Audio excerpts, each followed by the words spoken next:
저처럼 시댁 식구에게 경기를 일으키는 사람이 또 있을까요?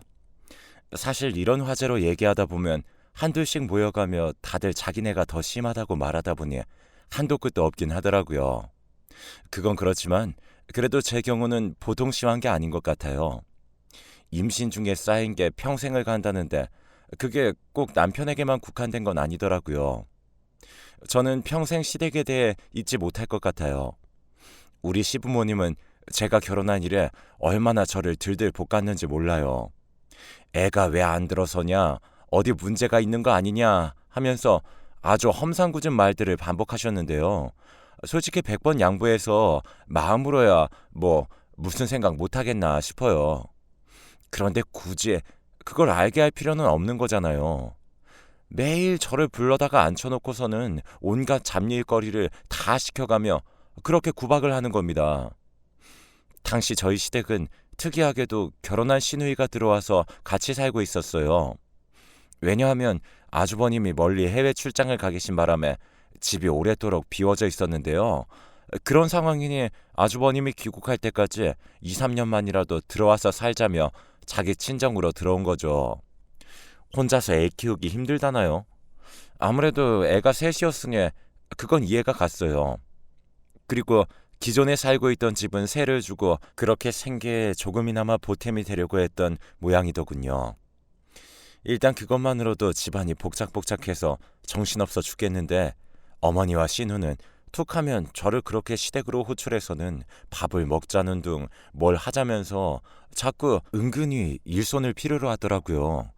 저는 결혼 전에는 직장을 다니고 있었지만 결혼을 할 무렵부터 갑상선 수치가 좋지 않고 몸 상태가 많이 나쁘다고 해서 쉬게 되었어요.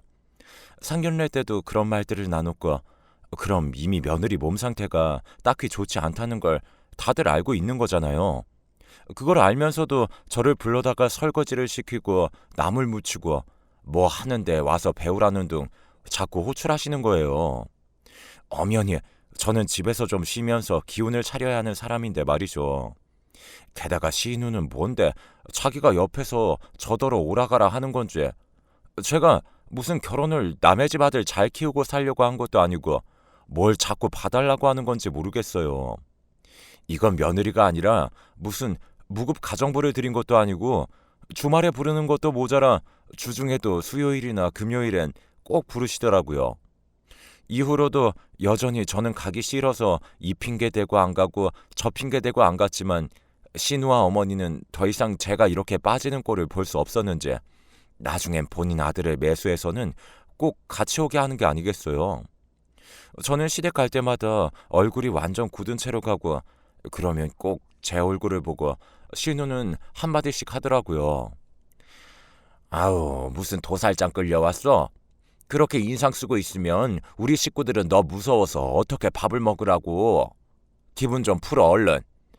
기왕 어른들이 있는 곳 왔으면 어린 사람이 맞춰야지. 그게 뭐야? 우리 집 애들 보기도 창피하지 않아? 아유, 옳게 무서워서 다음부턴 오라고도 못하겠네. 다음엔 오지 마. 절대. 어? 이러면서 웃는 건지 비꼬는 건지 모르게 자꾸 살살 약을 올려대더라고요.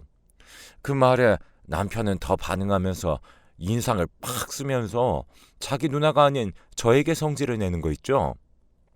유미야, 기분 좀 풀어. 어? 왜 그러는 거야? 너 맨날 우리 집 올 때마다 그런 표정으로 온 거야? 늘 우리 가족들의 눈치를 보게 하는 거냐고. 생각해보면 저도 참 바보 같은 게 이때쯤 결혼이고 뭐고 다 엎어버렸어야 하지 않았나 싶어요. 남편도 없이 혼자 시댁에 매주 2, 3일은 꼬박꼬박 갔던 자기 부인에게 잘 다녀오라고 고생했다는 말은 안 하고 그저 그걸 흐뭇해하고 당연한 줄 알고 있더라고요. 이후로 몇 번이나 남편이 가자고 했지만 그냥 누워서 못 들은 척하고 안 가기도 했고 남편이 그걸로 삐치거나 서운해해도 모른 척했어요. 나중에 신우한테 몇 번이나 연락이 와서는 안 와도 된다고 했다고 그걸 그대로 고지고대로 듣고 안 오는 사람이 어디 있냐고 면박을 주더라고요. 그래도 일단은 끝까지 무시했어요. 왜냐하면 가지 않을 때 해방감이 너무 컸거든요. 그래서 안 가고 있는 몇 달 동안 생각도 못했던 아기가 우리에게 찾아오게 되었어요. 아무래도 그간 제 몸이 안 좋기도 했지만 일단 마음 상태가 편안해서 그랬던 걸까요? 정확한 이유는 알 수 없지만 아무튼 이런 소식 자체는 너무 기뻤죠. 초기부터 무척 조심했고 제가 몇 번이나 남편을 말린 탓에 임신 안정기가 되어서 양가에 소식을 알릴 수 있었답니다. 일단 양쪽에서 다 기뻐하시긴 했는데 시댁에서는 성별부터 빨리 알아오라며 무슨 아기를 위한 안전검사 같은 내용들은 관심도 없는지 그것만 자꾸 성하시더라고요. 정말 그쪽 집안과 도저히 상종하고 싶지 않을 정도로 정 떨어지게 하는 말만 차고 넘쳤어요. 남편은 바보같이 또 그 내용들을 저에게 그대로 전달해 오는데 제가 너무 스트레스 받아서 그런 얘기 좀 하지 말라고 했습니다. 명준 씨, 어머니랑 형님이 하신 말들 좀 나한테 일일이 다 전하지 마. 자기도 나한테 그런 말 하면서 내가 기분이 좋을 거라고 생각하는 거야? 듣고 서로 기분 나쁠 얘기들을 왜 자꾸 그렇게 하는 거야? 듣고 뭐 나보고 행동을 고치던지 변하라고? 내가 왜 그렇게 해야 되는데? 그러자 남편도 나름 뭐가 쌓였던 건지 또 따지기 시작하더군요. 내가 뭐 너한테 대단한 얘기라도 했어? 그냥 우리 누나랑 엄마가 성별을 궁금해한다는 얘기잖아. 그런 얘기들도 못해. 손주랑 조카를 봐서 너무 기쁘고 좋아서 그런다는데 너 진짜 예민하고 별난 것 같아. 그러니 어른들이랑 어울리지도 못하고 맨날 자리를 피하기만 하지. 나도 이제 장인어른이랑 장모님한테 전화 오면 안 받을 거야. 진짜 기가 막히다 못해 코가 막힐 지경이더군요. 대체 어쩌라는 건지. 그래서 마음대로 하라고 했어요. 마음대로 해. 언제 우리 엄마랑 아빠가 당신한테 전화한 적 있어? 아니, 그러는 당신은 먼저 우리 집 사이가 되어가지고 안부 전화라도 한 적 있냐고. 나보고는 안부 전화 일주일에 한 번씩 안 한다면서 맨날 어머니랑 형님한테 전화가 그렇게 걸려왔는데 자기는 뭐 하는 거야? 우리 집에서 매일 당신한테 쪼아대는 가족이 누가 있는데? 뭐야? 쪼아댄다고? 말 다 했어 너 지금? 이쯤 되니까 신우랑 어머니가 딱히 이상한 게 아니었음을 너무 늦게 깨달았지 뭡니까? 그냥 이 집은 다 한통속이에요. 남편부터 시어머니, 신우, 그냥 가족이기에 다 이런 인간들이었을 뿐이더라고요. 그런데 제가 늦게 알았고 남편은 그 안에서 괜찮은 사람이며 내 편을 들어줄 사람으로 잘못 착각했던 거예요. 어머니랑 신우는 그냥 자기 동생이자 아들을 장가 보내놓고 걱정이 많아서 유난히다 못해 저렇게 사람을 미친 듯이 잡아대야 성이 풀리는 이상한 사람들이라고 생각했거든요. 남편은 이런 부분에서 중재를 잘 해주겠지. 나는 남편만 믿고 결혼했으니까 이렇게 생각했는데요. 결국 시집살이는 남편이 시키는 것이더라고요. 남편이 이런 식으로 생각이 꽉 차 있으니 시댁에서 저를 만만하게 보고 선을 마구 넘어대는 것 같았죠. 아무튼 저는 이런 상황을 더는 봐줄 수가 없어서 남편과 냉전 중에 들어갔고 성별이 나온 이유도 남편에게만 말했을 뿐 시댁에 따로 연락은 안 했어요. 남편도 제가 자기네 가족들과 전혀 연락 안 하는 모양새를 보고 포기했는지 본인이 직접 말을 했나 봐요. 하루는 집에 누워 있는데 어머니께 전화가 온 거예요. 누워서 받다가 너무 스트레스가 받아서 그만 자리에서 일어났어요. 유미, 너 딸 가졌다며? 명준이한테 연락 받았다. 너는 네가 입이 있으면 직접 찾아와서 말을 할 것이지. 그걸 꼭 남편을 통해서 전해야겠어. 이때부터도 뭔가 짜증나고 싫었는데 갈수록 말 같지도 않은 얘기만 거듭하시더라고요. 그리고 이 집에 와서 처음 애를 가졌으면 웬만하면 아들을 가졌어야지. 웬 딸이야 대체. 나보고 명준이 할머니나 어른들한테 어떻게 말을 하라고. 네가 좀 관리를 잘해서 노력을 했어야지. 아이고 여자가 되어서는 그놈의 씨 하나 제대로 못 골라서 냉큼 딸을 가져버리면 어떡하냐. 아유 잔말 말고 둘째는 꼭 아들 낳도록 해야 한다. 진짜 무슨 아기로 협박하는 폭력배도 아니고 조선시대 말기도 이런 식으로 말하는 시어머니가 있었다면 분란이 일어나지 않았을까요? 가뜩이나 불편한 몸 이끌고 힘든 며느리한테 이런 식으로 말을 해야 하는 건지 저는 대답도 제대로 하지 않고 그냥 전화를 끊어버렸어요. 그게 또 마음에 안 들어서는 남편에게 전화해서 얼마나 난리를 치셨는지 남편은 들어오자마자 저한테 씩씩거리면서 엄마 전화를 대답도 않고 끊었냐며 할 말 많아 죽겠는데 제가 전화를 안 받는다며 머리끝까지 화가 나셨다고 합니다. 그러면서 저 때문에 너무 스트레스 받아서 화병 나서 알아 누우셨다며 빨리 사과를 드리러 찾아가 보라고 하는데 이때부터 저는 정말 남편이 인간처럼 느껴지지 않았어요. 어떻게 뱃속에 자기 자식을 임신하고 있는 부인한테 곧 죽어도 자기 엄마와 누나가 우선이 되어서는 저런 말들을 해댈 수 있는 걸까요? 저는 억울하고 화가 나서 눈물을 끄끄거리며 참으면서도 절대로 무슨 일이 있어도 전화를 다시 걸지 않았어요. 그냥 남편 하나만 무시하고 안 보면 그만이더라고요. 시간이 갈수록 냉전이 길어지고 임산부인 저 혼자 산부인과를 다니는 날들이 많았고 자기도 주제에 앞바랍시고 애 크는 건 또 궁금했는지 슬 숙이고 들어오더라고요. 저는 일단 챙겨줄 건 챙겨주고 남편 입에서 어머니와 누나 얘기하며 챙기라는 말이 나온다면 그냥 무시하고 말았어요. 듣지도 않고 자리에서 일어나 버리고 곧장 안방으로 향해 문을 잠가버렸습니다. 그런 게 또 화가 났던 건지 남편은 그새 또 자기 엄마한테 말한 것 같았고 어느 날은 글쎄 우리 엄마한테 전화가 왔지 뭐예요. 유미야, 너 시댁이랑 뭔 일 있니? 그런 일이 있었으면 엄마한테 말하지 그랬어. 무슨 일이라니? 엄마가 하시는 말씀을 듣고 저는 화를 좀처럼 다스릴 수가 없어서 감당이 안 되더군요. 듣기로는 어머니가 우리 엄마한테 전화를 해서 그렇게 제 험담을 하셨다는 거예요. 며느리가 되어서 시댁도 잘 안 오려고 하고 임신하고 걱정돼서 몇 마디 좀 했더니 그걸로 뾰루퉁해져서는 우리 아들한테도 집에서 어지간히 잡고 사는 것 같다며 사돈이 어찌 그리 교육하셨냐면서 되려 따졌다는 거예요. 저는 너무 어이가 없어서 그간 있었던 일들을 엉엉 울며 엄마에게 말을 했고 엄마는 한참 숨죽이고 들으시더니 다시 말씀하시더라고요. 됐어. 유미야, 너 잘못 없어. 넌 그냥 하던 대로 해. 그리고 박서방도 참 실망이네. 엄마도 생각이 많다. 일단 너는 그냥 아무것도 신경 쓰지 마. 한편으론 엄마한테 이렇게 마음 쓰이게 한 것 자체도 너무 속상하고 우리 집을 얼마나 우습게 봤으면 지들이 한 짓은 생각도 안 하고 대뜸 사돈한테 전화해서 따질 수가 있나 싶더라고요. 이때 저는 잠깐 속으로 이혼을 생각했으나 뱃속의 아기를 이제 성별까지 알았고 시댁이 없으면 엄청 큰 문제는 없이 그럭저럭 지내는 편이라 다시 눈을 질끈 감고 있기로 했어요. 그런데 시간이 좀 지나서 결국 저는 결정을 내리지 않으면 안 되는 일을 겪고 말았지 뭐예요. 상황이 이렇게 가고 있으니 진짜 이 집안도 남편도 답이 없는 것 같더라고요. 이유인즉슨 바로 제 출산을 앞두고 일어난 일 때문입니다.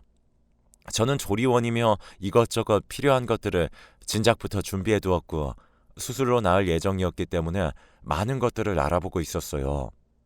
수술 때 아이를 낳고 입원해 있는 동안은 아무래도 남편의 도움보다는 엄마의 도움이 더 필요할 것 같아서 엄마께 얘기를 해두었고요.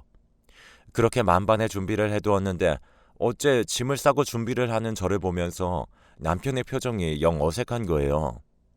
제가 오전 중에 수술이라고 말을 했고 나와 엄마를 데려다주고 나면 당장 옆에선 할 일이 없으니 이것저것 잘 챙겨서 있으라는 말을 했는데요. 대답이 시원치 않고 자꾸 제 눈치를 보길래 답답해서 왜 그러냐고 했어요. 남편은 이때다 싶었는지 겨우 말을 꺼냈는데 그 말을 듣고 저는 진짜 이 인간이 내 남편인지 뭔지 온갖 분노가 안쪽에서 올라오더라고요. 저기 그게 왜 이렇게 뜸을 들여? 빨리 말해. 무슨 일이야? 왜 자꾸 대답을 흐지부지하게 해? 그게 저 그날 말이야. 일이 있어. 이때부터 피가 거꾸로 솟을 것 같더군요. 아니, 제가 자기 아이를 출산하는 날인데 무슨 일이 있다는 거예요? 남편의 회사는 스트레스를 많이 주는 걸로 유명하긴 하지만 보통 부인이 출산하는 날까지 잡아두지는 않으니까요. 뭐냐고 물어봤는데 남편이 눈을 꽉 감고서 잽싸게 답을 하지 뭐예요. 저는 그 말을 듣고 안 그래도 심한 빈혈이 더 휘청이게 와서 숨을 몇 번이나 내쉬었어요. 그게 사실 2달 전부터 예약해둔 건데 누나랑 애들이랑 엄마랑 제주도 여행을 잡아놨거든. 너도 알다시피 지금 매형도 없고 운전할 사람이 없어서 내가 갈 것 같아. 저는 한 템포 쉬었다가 소리도 못 지르고 그냥 마냥 어두운 소리로 천천히 말했어요. 지금 미친 거 아니냐고. 부인 출산 날에 시댁 가족여행 가서 운전이나 하고 있는 남편이 어디 있느냐고. 그렇게 말이에요. 그랬는데도 남편은 도저히 빠져나올 수 없는 상황이라는 걸 계속 저한테 설득하는데 정말 이제 제가 그제 돌아버리지 않고 맨정신에 들은 것만으로도 스스로를 칭찬해주고 싶을 정도예요. 엄마도 건강도 많이 안 좋으시고 이제 언제 또 이렇게 여행을 해보냈냐고 하시더라고. 사실 너랑도 같이 가려고 했는데 네가 몇 달 전부터 가족 모임에도 자꾸 안 나왔고 우리도 2달 전에 미리 예약해둔 건데 진짜 이렇게 당일날 수술 날짜가 겹칠지 진짜 몰랐어. 이제 와서 미루는 건 우리도 넉넉지 않은 형편에 다 예약해놔서 취소하기도 돈이 너무 많이 나올 것 같고 애들도 너무 기대하고 있거든. 가서 무릎 안 좋은 엄마나 아이 셋 챙기는 누나가 운전할 수도 없고 내가 해야 하는 게 맞는데 그래서 말을 못했어. 이번만 좀 이해해주면 안 될까? 아니 이번만? 이번만이라며 이런 말 하고 있는 입장에서 어디 감히 이번만? 이후에 2번째로 또 애를 낳은 일이 있을 거라고 겁도 없이 상상하는 걸까요? 누가 자기 애를 더 가져줄 거라고 생각하는 걸까요? 진짜 꿈도 어지간히 크다고 욕을 해주고 싶은데 저는 이 얘기를 듣는 내내 너무 서럽고 진저리가 나서 그냥 이런 남편 따위 없는 게 낫겠다 싶더군요. 어차피 제가 수술하고 병원에 입원해 있는 동안 그 처리도 엄마가 해주실 거니 남편은 그때 그냥 집에 있으라고 하려고 했거든요. 그런데 제가 이렇게 결정해서 말을 해주는 것과 본인이 자기 임의대로 내 걱정은 전혀 하지도 않은 채 멋대로 결정해서 저한테 통보하는 건 전혀 다른 거잖아요. 저는 다 짜증나서 그래 그렇게 하라고. 그럼 아침에 나랑 엄마랑 태우고 가라고 했더니 그것도 뭐라고 하는 줄 아세요? 유미야, 진짜 이번만 봐주면 안 될까? 아침 일찍 비행기라서 새벽까지 나가야 돼. 그냥 전날 장모님이 여기서 주무시고 같이 택시 타고 나가면 안 되나? 혹시 캐리어 무거우면 병원에 미리 전화해서 전날 캐리어 맡겨두는 건 되지 않아? 내가 전화 한번 해볼까? 이 순간 저는 그냥 눈을 지그시 감고 속으로 몇 번이나 이러면 안 된다고, 이 화가 다 애한테 간다고, 너는 이걸 무조건 견뎌야 한다며 계속 되뇌었어요. 겨우 숨을 들이쉬면서 참다 그냥 안방으로 들어와 바로 문을 잠가버렸고 침대에 누워 서러움에 얼마나 울었는지 몰라요. 남편은 눈치를 보면서 문을 두드리며 미안하다고 했는데 그 말도 가증스러워서 귀를 막아버리게 되더군요. 이후로 몇 시간이나 지나 정신을 좀 차리고 엄마한테 전화해서 그날 남편이 사정이 있어서 그날 당일 자리를 못 지킨다고 말했어요. 엄마는 너무 황당해하시면서 애 낳는데 아빠가 어디가 있는 거냐고 어이없어 하시더라고요. 괜히 엄마에게까지 근심을 끼치고 싶지 않아 더는 얘기하지 않았고 저는 그렇게 얼마 지나지 않아 당일날 새벽까지 나가는 남편을 보며 한숨을 푹 쉬어가며 엄마와 함께 병원으로 향했어요. 그리고 무사히 예쁜 딸을 얻었고요. 남편은 너무 꼴보기 싫었고 몇 번이나 전화가 걸려왔는데 받지 않았어요. 실제로 아파서 받을 정신도 없었고요.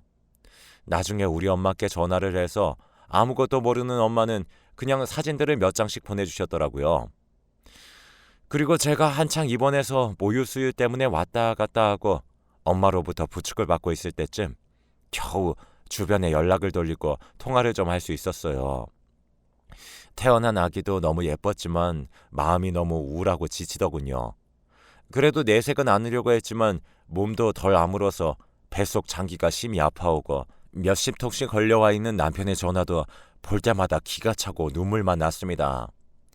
아기를 낳은 지 2째 날이 되었을 때 가급적 많은 생각을 안 하고 회복에만 집중하려던 차에 또 전화가 왔어요.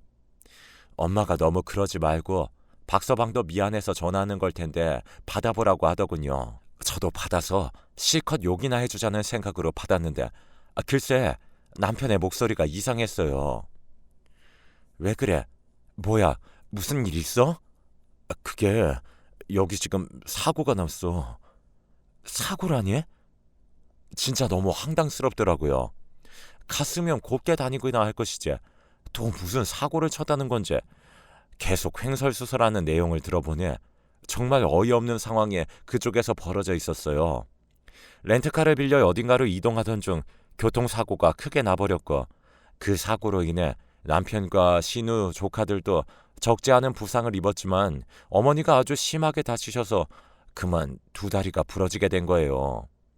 가뜩이나 무릎 약하고 안 좋다고 매일 앓던 소리를 하셨던 분이 사고로 인해 정말 말도 안 되는 상황에 처하게 된 거죠.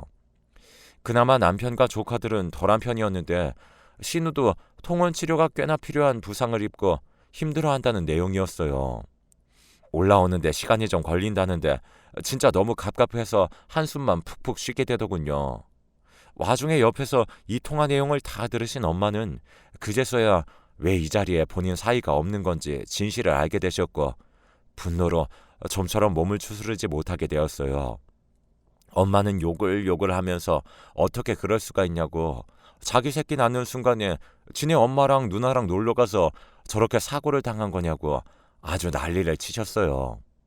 이런 모습을 보고 있으니 머리가 어지러워 죽겠는데 어쨌든 어머니도 보통 다치신 게 아니니 상황이 정말 위급하긴 하겠구나 싶더군요. 일단은 자리 잡힐 때까지 두고 보기로 했고 며칠이 지나 다들 서울로 올라왔어요. 그리고 저는 제대로 퇴원해서 조리원으로 갔고 나중에 남편이 뒤늦게 와서 아기와 저를 봤고요. 진짜 이때 남편 행색도 어찌나 한심하던지 자기도 자기가 죽을 죄를 진 건 알긴 아는 건지 눈도 잘 못 맞추더라고요. 아무튼 그런 상황에 있던 중에 저는 조리를 그럭저럭 하면서 다시 집으로 돌아오게 되었고 남들은 아기가 집에 오면 그 순간부터 힘들어서 그렇게 울고 못 잔다는데 우리 딸은 비교적 잘 자고 저를 힘들게 하지 않더라고요. 그렇게 며칠을 아기에게 안정적인 상황을 만들어주면서 상태를 보고 있는데 이때 어머니에게 전화가 왔어요. 아무래도 그렇게 다쳤다고 한 이유로 꼴 보기 싫어 죽겠지만 아무튼 큰 사고를 겪으셨다고 했는데 통화를 한 번도 안 해보긴 그렇더라고요. 그래서 그냥 일단 받았는데 내용은 정말 저를 기겁하다 못해 기절시키기 충분한 내용이었어요. 그리고 저는 그렇게 몇 번이나 머릿속으로 스치듯 지나갔던 이혼이라는 생각을 실현하기 위해 요즘 준비하고 있고요. 아이고, 너는 시애미가 이렇게 반불구가 되어버렸는데 연락도 안 해보고 하나밖에 없는 며느리가 그 모양으로 그래서 쓰겠냐? 아, 어머니 죄송해요. 저도 애기 낳고 몸 추스르느라. 아, 됐고.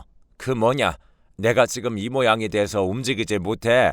니네 신우도 아주 그냥 보통 크게 다친 게 아니야. 애들도 못 돌보고 있고 이거 뭐 간병인이라도 써야 할 판이다. 그러니까 네가 애기 안고 여기로 넘어와서 조카들도 좀 같이 챙겨서 먹이고 여기 와서 신우도 좀 간호하면서 나도 좀 챙겨주고 해야겠다. 아, 그 간병인이 솔직히 그게 다 돈이 얼마니? 다 낭비지 뭐냐? 가족이 있는데 뭘 다른 데 사람 구해서 돈을 써? 그니까 당장 잔말 말고 내일부터 와. 아휴, 오늘도 다들 죽겠다고 아우성인데 그냥 내일부터 오라고 하는 거야. 어? 아유, 얼른 대답해. 어이가 없더군요. 가족이요? 가족이 있는데 무슨 간병인을 쓰냐고요? 그럼 가족인 며느리가 그렇게 생사를 걸고 자식을 낳고 있는 동안 가족이라는 사람들은 어디가 있었나요? 다리가 부러지고 허리가 부러진 게 제 탓인가요?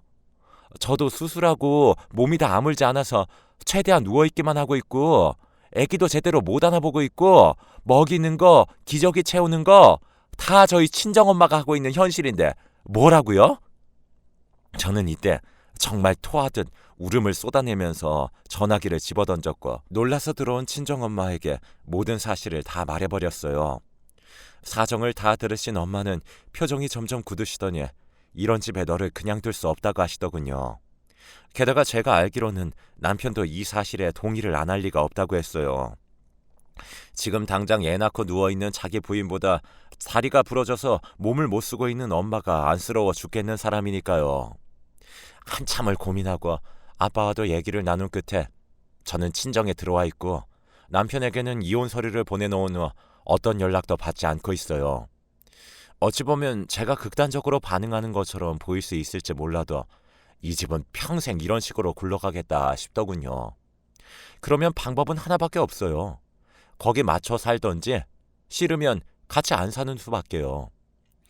귀여운 제 딸과 제 몸 하나 건사하기도 힘들어 죽겠는데 애 낳는 날 나만 빼놓고 지들끼리 탱자탱자 제주도에 놀러가서 그런 대형 사고를 겪고는 그 뒤처리를 저보고 하라고요? 죽어도 그렇게 못 살아요. 아주 그냥 셋이서 재미가 붙었는지 제 이혼 서류를 받고선 남편과 신우, 어머니까지 셋이 아주 시간이 많은지 돌아가면서 저한테 전화를 하고 협박식에 문자까지 보내고 계속해서 징징 울어대네요. 너무 징하고 진저리가 나서 이 집과의 모든 인연을 다 뿌리 뽑아버리고 싶습니다.